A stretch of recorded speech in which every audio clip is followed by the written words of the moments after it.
Britain and Russia are locked in a war of words tonight over the EU's decision to relax its arms embargo on Syria. The move was pushed through a meeting of EU foreign ministers in Brussels last night under pressure from Britain and France, who want the option of providing weapons to moderate elements of the rebel movement. But Russia labelled the action unlawful and responded by confirming plans to provide anti-aircraft missiles to the Assad regime. Sarah Smith has this report. Moderate Syrian rebels are reduced to training with wooden replica guns. They say they simply can't resist the heavy weaponry of the Syrian army unless they get more help from outside. So are these the people we might start supplying with arms? Islamists, yes, but not Al-Qaeda. It's so hard to know when one man's rebel becomes another man's jihadist, or where the weapons might end up. Fears of a foreign-fed arms race in Syria increased today as Russia announced that they will be sending state-of-the-art anti-aircraft missiles to the Assad regime, while at the same time criticising the EU for lifting their arms embargo.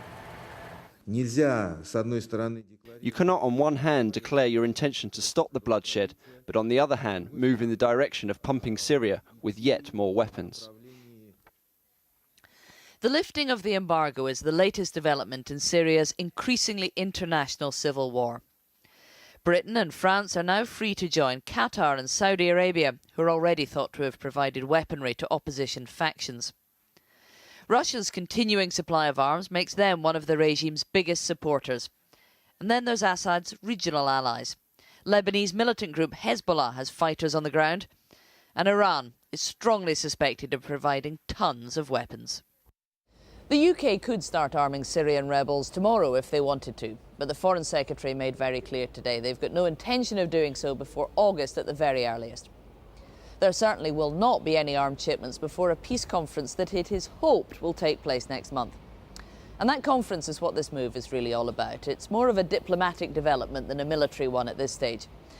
The idea is that lifting the EU arms embargo should put more pressure on President Assad to negotiate a settlement, or he faces the possibility of the UK and France arming his enemies.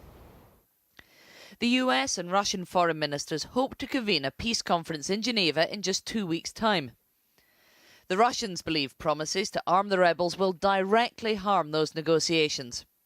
William Hague is convinced it will pressure Assad into making concessions.